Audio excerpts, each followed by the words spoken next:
Zor məğlubiyət. ئاپتورى زبىگنېۋ برېزنىسكى.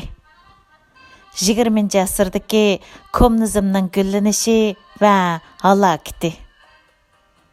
6. bab 4. qism. Tarix yoki ситалىنىزم. Yuqorida bayon qilingan har bir talash tartish paydo qilgan masalada Stalinning soyasi bor edi. Barliq munozirlar degidek eng oxirida Stalinizm sistemasi va hozirgi reallikqa o'xshash siyosatdagi sazgur masalalarga taqishatdi hamda o'tmishdagi ishlarni qanchalik darajada oshkorlash Stalinizmning ig'ir jinoyatiga qarta, ya'ni Stalin bilan cheklanib qolmaydi. Shaxslar qanchalik mas'uliyatni ustiga oladi degandek kishini mushkul ahvolga tushirib qo'ydigan masalalar haqida keskin munozirni keltirib chiqardi. Stalinizmning masalalari rahbarlik qatlami va siyosiy tuzilma uchun bir qator qiyinchiliklarni tug'dirdi. Bir tarafdan islohotni ilgari surish uchun cho'qim bürokrat organlardagi loyg'azallikni yo'qotish kerak bo'lib qolmay, yana Stalinizmning odatlari va an'analarini cho'qim buzish kerak.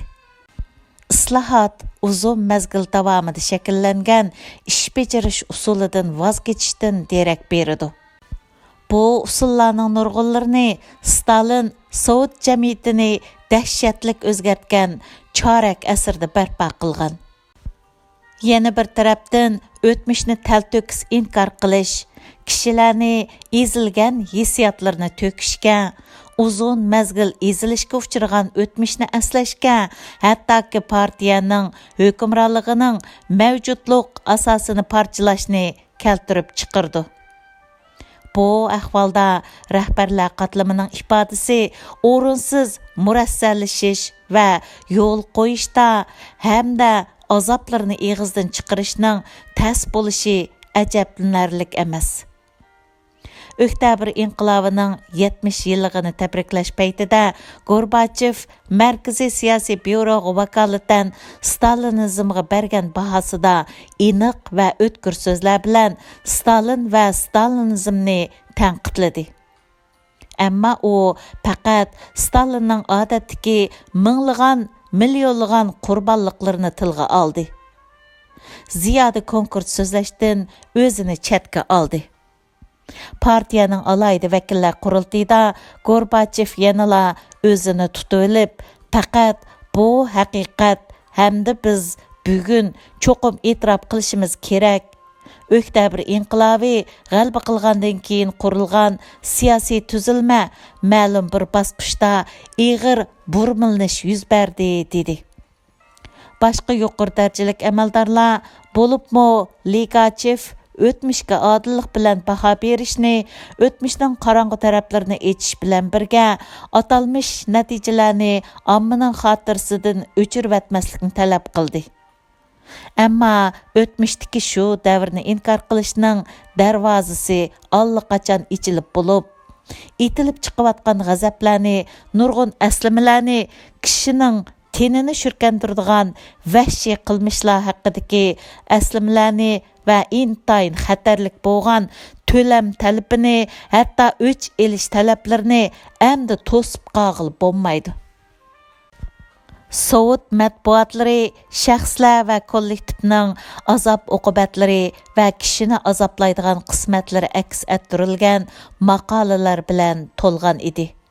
Ba'zi maqolalarda jonliq holda zo'r ko'lamdagi eng oxirida shafqatsizlashib ketgan Stalinizm terrorligining qandoq qilib sodda va odatdagi ommaga ziyonkashlik qilganligi tasvirlangan edi. Yana bir qism maqolalarda o'zlarining shaxsiy sarguzashtlari orqali bir mahal danq chiqqan kishilarning qandoq qiyin qistoqqa uchirganligini tasvirlagan edi. Ayni chog'da nurg'un huquqdor kishilar to'satdan g'oyib bo'ldi, hatto bola chaqalarimi chetilib qoldi. O'ylamgan yerdan jamiyat tarafidan tashlab etildi yoki surgun qilindi. Hattoki o'limga hukm qilingan edi. Мәсәлән, ölümгә хөкем кылынган маршал Тухачевскийның аялы ва балларымы ölümгә хөкем кылынды. Yana bir qism kishilarning maqollari Stalinning zo'ravon hukmronligi keltirib chiqargan texmi ig'ir oqibatlarni bayon qilgan edi. Masalan, necha million Ukrain dehqonini va zo'r sondagi sovet ofitserlarini bu 1941-yili natsistlar hujum qilib kirganda zo'r mag'lubiyatga uchrashning bir muhim sababi o'ltiribdi. Kishining diqqatini tortadigan ba'zi masalalar yanada cheklangan deb qaraladi.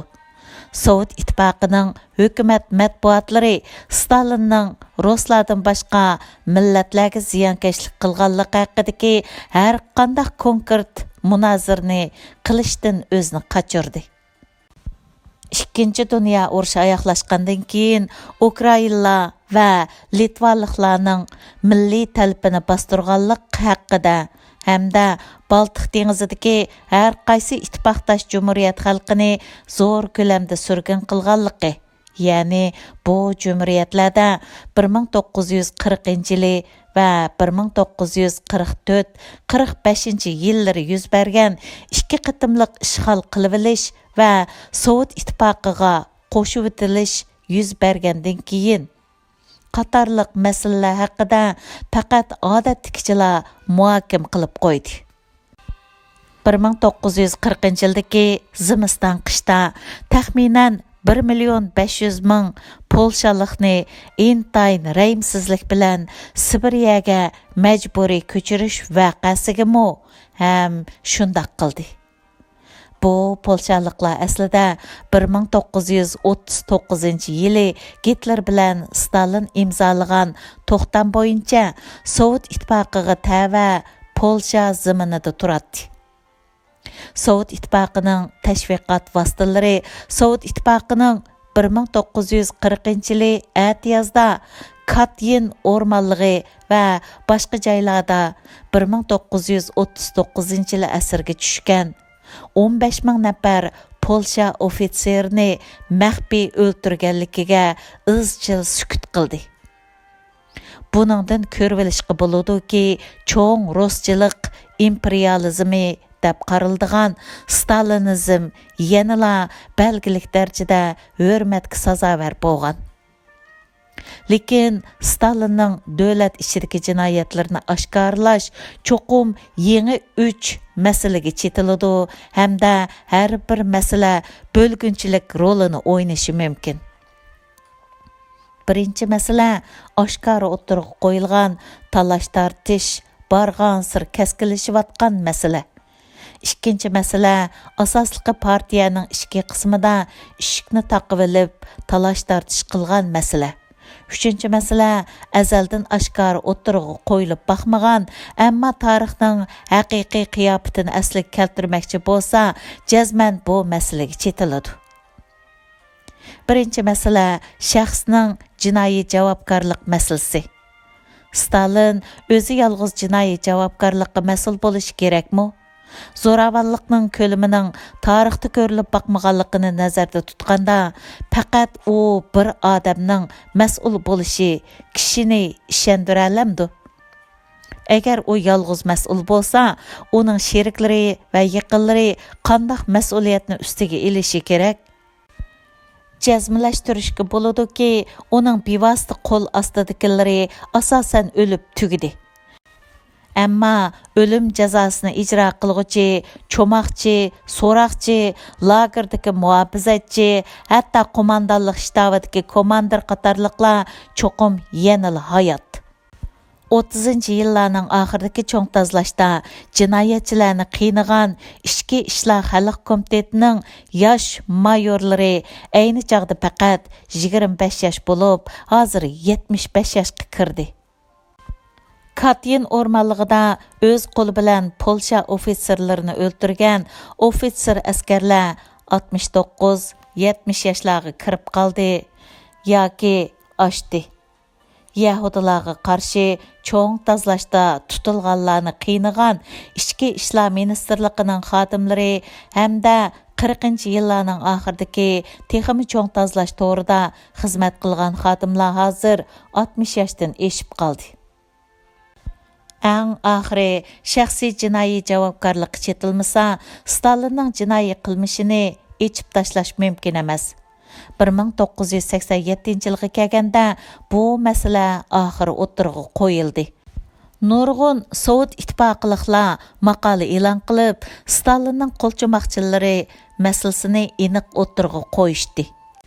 Iyonun Sovet ittifoqining sotsiologiya jurnali bo'lgan sotsializm tadqiqoti, ya'ni 1987 yili 3-sonida maxsus asar e'lon qilib, sotsializmning qarshi va mohiyatini g'arbning mustabidlik haqidagi qarshi bilan tahlil qilib qolmasdan, hatto boshqalarga bo'lgan jinoiy javobgarlik masalasiga gumonini o'tirib qo'yganda maqsadlik holda german tilidagi jinoiy javobgarlik, ya'ni jinoyat o'tkazish degan ma'noda degan so'zni ishlatib, natsistlarning jinoyati bilan bir qatorda qo'yib tahlil qilgan. Shunda qilib bu masalani osonli ko'rib olg'ili bo'ladi. 1987 yili 12-oyning 26-kunidagi xabarlar gazetida bir o'qirmanning mundaq so'zlari naql elindi. Nurg'un ziyonkashlik qilg'uvchilar cho'qim yanali hayot. Men ixtiyorsiz ularning hozir sizlarning maqolanglarni ko'rib, kulib o'ltirgandek his qilyapman. Sovet ittifoqi televiziya stansiyasi bu masalani tilga oldi. 1988 yili 6-oyning 22-kunidagi bir programmada Stalinning jinoiy qilmishini tilga olgan diktorning deyishicha, ilgirki ba'zi qo'l cho'moqchilar o'zlari qilganni foydali xizmat deb qaragan.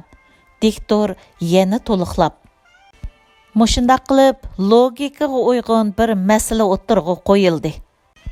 Nima uchun portmalni o'g'irlagan yoki qong'ucha haroqkashlik qilgandan keyin qo'shnisini urgan odamga muomala qilganga o'xshash bu qo'rqinchli jinoyatlarga boshqalarning xiloflik qilishiga bo'lmaydigan cheklama belgilab bermaydi? Urush jinoyatchilari va xoinlarga bundaq chek belgilanmagan. Undaqda o'zlarining qarindoshlarini etib o'ltirgan sadoqatman Sovet ittifoqiliklarni qiynagan xoinlarga nima uchun chek bekitib berishi kerak? Ular uchun bu chekni qandoq saqlag'ili bo'ladi? Ular vatanning xoinlari emasmi? dedi. Aniqla bu sezgur masala betaraf pozitsiyada bo'lish uchun tarqalish doirasi intayin keng bo'lgan Nedeliya haftalik jurnali 1988 yili 2-oyda nashr qilingan sonida atoqliq Sovet olimi yozgan maxsus jinoiy javobgarlik masalasi bayon qilingan uzun bir parcha maqola e'lon qilindi. U ma'ni cheksiz, ya'ni aksil inqilobchi va ishti susliq qilganlarni tozalash komitetini aqlab turib, komitetning nurg'un odamlari aybliksiz darajada Leninizmga sodiq, ching turdigan kommunistlar dedi. Hamda jazmlashtirib turib, hatto ichki ishlar xalq komiteti davlat bexatarlik ministrligi, ya'ni KGBga qarashliq cho'ng kichik o'rinlardagi xizmatchilarning ko'p qismi tozalashga qat'iy bevosita qatnashmagan dedi. U birla vaqtda ayrim tekshirgich xodimlar, so'roqchilar, muhofizachilar va Stalinizm uchun axloqiy mas'uliyatga mas'ul bo'lganlarni ayirib chiqdi. Ammo u buning uchun yanama ilgirlab tayyorlik qilmag'achqa, shubhisizki ziyonkashlikdan hayot qolgan nurg'un kishilarga nisbatan ko'ngilsizlik elib keldi. Gerçi bu masala izchil oshkori mavjud bo'lgan bo'lsa-mu, ammo cho'nqur tadqiq qilinmadi. Chunki siyosiy rahbarlar kishilarning Stalinizmni munozir qilish davomida paydo bo'lgan bölünmeçilikning texmi cho'nqurlab ketishini ko'rishni xohlamadi. Shuning bilan birga texi yanala zo'r sondagi ofitserlar va puhralar Stalinga sodiq bo'lib, butun jamiyat haqiqiy ahvolni texmi tushunmaydi. Shunga pozitsiya muloyim kishilar ehtimol Sovet ittifoqi yoshlari Stalinni tanqidlash xohishida deb qarashi mumkin. Ammo TASS agentligining 1988-yili 1-oyning 24-kundagi xabariga qaraganda, universitet va yuqori darajalik partiya maktab o'quvchilari va kursantlarga qarta elib borgan ray sinash natijasidan ma'lum bo'lishicha, faqat 8% odamlar o'tmishga nisbatan tushunchasi bor ekan. 3% odam Stalinni maqtagan, 18% odam uning siyosatini ayblagan. Hökumətning sukut qilishi va jamiyatga ziddiyatlik psixikalar Stalinizm masalasi Sovet ittifoqiliklarning vijdonini davomli qiynaydiganligini hamda oxirgi yakunning chiqmaydiganligini, Stalinizmning aniq holda umumyuzlik inkor qilinmaydiganligini ifodalab berdi.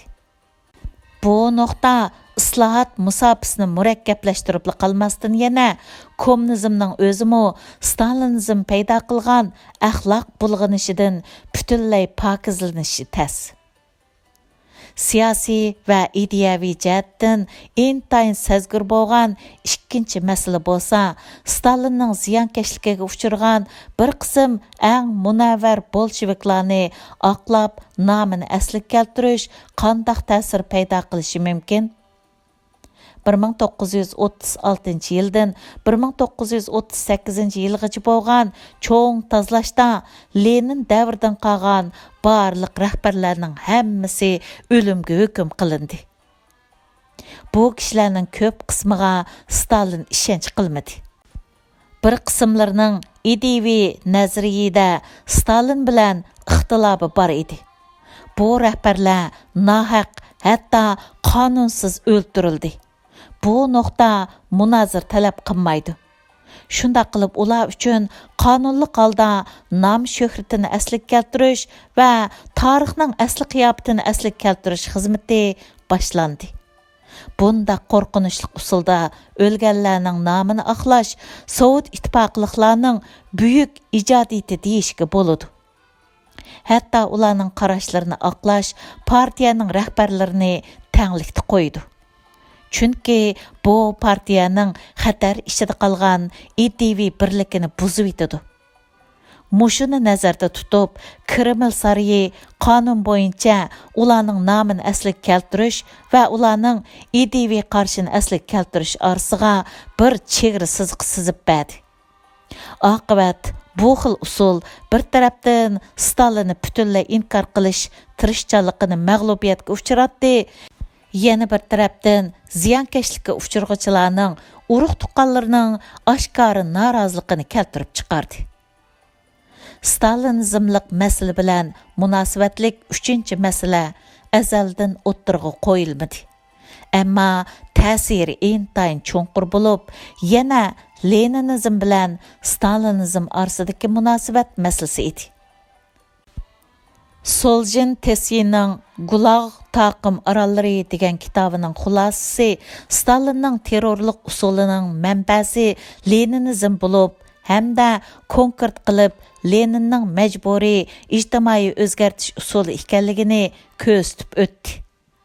Lekin Leninizmning tarixdagi qonunliqligini saqlab qolish uchun Sovet rahbarlari amalsiz yirginishlik Stalin bilan mukammal Lenin orasiga bir chegara siziq sizib qo'yishga majbur bo'ldi.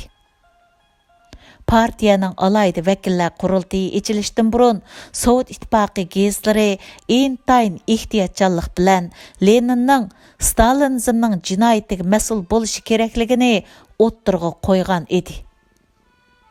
Aniqki, hukumatning Stalinizmga qaratgan har qanday surishtisi kishilarning jinoyatni paydo qilgan manbani surishtirishdan ilgari to'xtaydi. Biroq Stalinizmning arvoyi Sovet ittifoqining kelgusiga davomliq ta'sir ko'rsatadi.